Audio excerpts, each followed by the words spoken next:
All right, guys, I'm coming at you with another video. Today, I want to talk about why boring investing is the best strategy for your portfolio long term. Now, before we get to the topic, I am not a financial advisor. This is not financial advice. This video is for information purposes, so please do your own due diligence. So we are talking about boring investing and why it is the best way to grow your portfolio long term. All right, so let's get to it. Now, what is boring investing? Boring investing is the opposite of flashy investing. So when you're looking at boring investing, here's the criteria. No 10x stocks, no stock trading, no cryptocurrencies, no penny stocks, no speculative stocks, no earnings calls, and no, looking at stock news forecast. So what would be some good strategies for a boring stock portfolio? Some good boring strategies are investing in index funds and even ETFs. So let's start with an index fund. So investing in a simple S&P 500 index fund is XPX. You can invest in that. If you want a little more risk, then you can do the NASDAQ 100. So if you're looking for an index, the ticker symbol is NDX. So that's going to track the NASDAQ 100.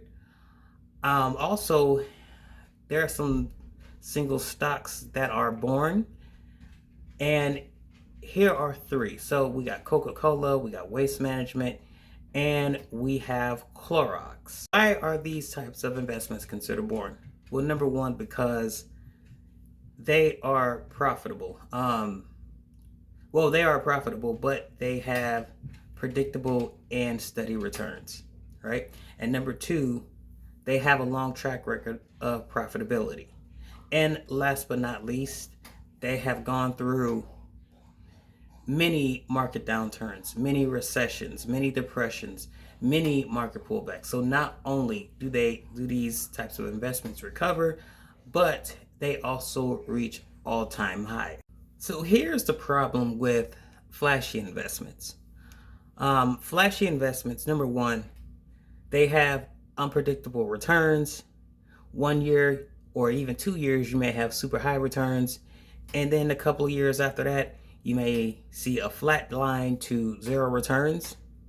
Number two, a lot of these flashy stocks are relatively new stocks.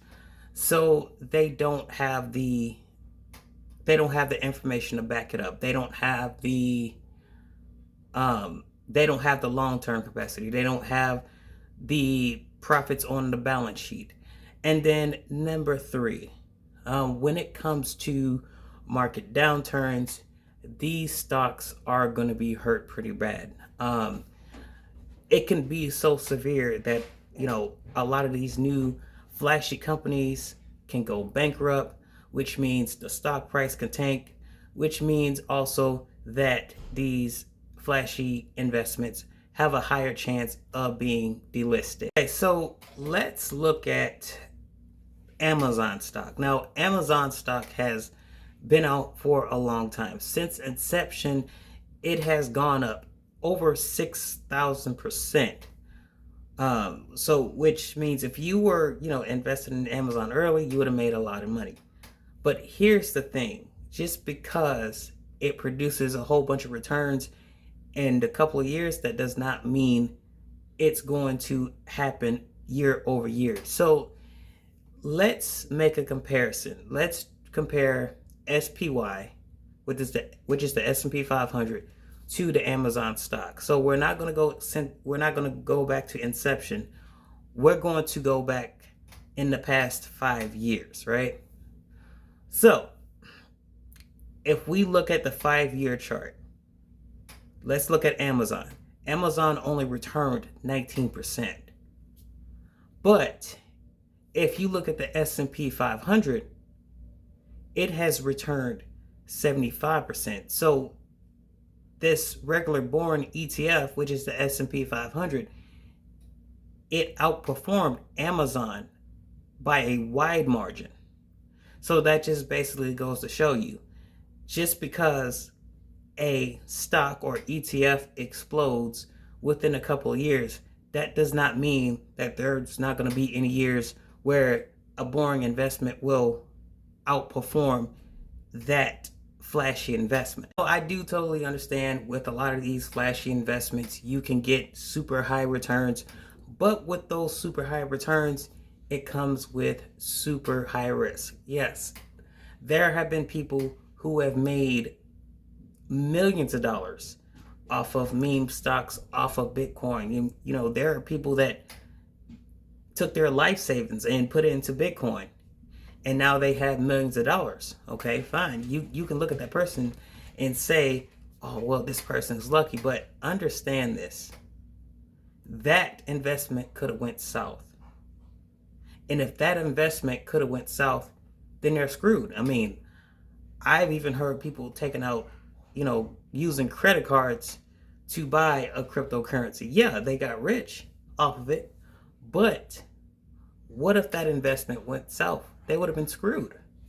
This is not to say you cannot invest in these type of stocks, because as I mentioned earlier in the video, it can provide a great deal of returns, but you got to understand not all flashy stocks are good stocks. And if you're going to do that, at least build a foundation first. So have your money in the SPXs or the SPYs or the NDXs or the QQQs or the Russell 2000. So basically just have a portfolio. So if your meme stocks go down south, you're going to be okay because most of your portfolio is in those safe boring index. So I'm not going to say it is 100% safe, but owning those indexes is your best bet if you want to generate long-term returns. Okay, so let's take my portfolio for an example. Guys, if you are a regular viewer of my channel, you guys know that I'm a cover call investor. Now, we have a wide variety of cover call ETFs. I mean, we have hundreds of cover call ETFs that have came out. Some have low dividend yields, some have low distribution yields, and some have extremely high distribution yields. Now, I would say my portfolio distribution yield is anywhere from 16 to 17%. Now, a lot of people may look at that and be like, oh, that's it? Oh, that sucks, 16, 17%. And the reason why they say this is because there are ETFs that will pay 30, 40, 50, and 100% yields. But the problem with those yields is that it comes with very high risk. I mean, if you just look at a lot of the yields, let's just say Tesla for an example. If you look at Tesla, yeah, it pays a 75 to 100% yield, but since inception, the price dropped 80%, 81, 82%. And it has gone through I think it's on its third reverse split. I mean, it's not a good investment in my opinion. So, like I said back like 2 minutes ago, higher risk equals higher reward. But if that ETF is going downhill, you're going to feel it and you're going to pay for it by losing a whole bunch of your capital. All right, guys, that's all I have of you. If you guys found this video helpful and informative, please like the video, please share it, and subscribe to my channel. Guys, thank you for watching. See you in the next video. Have a good day.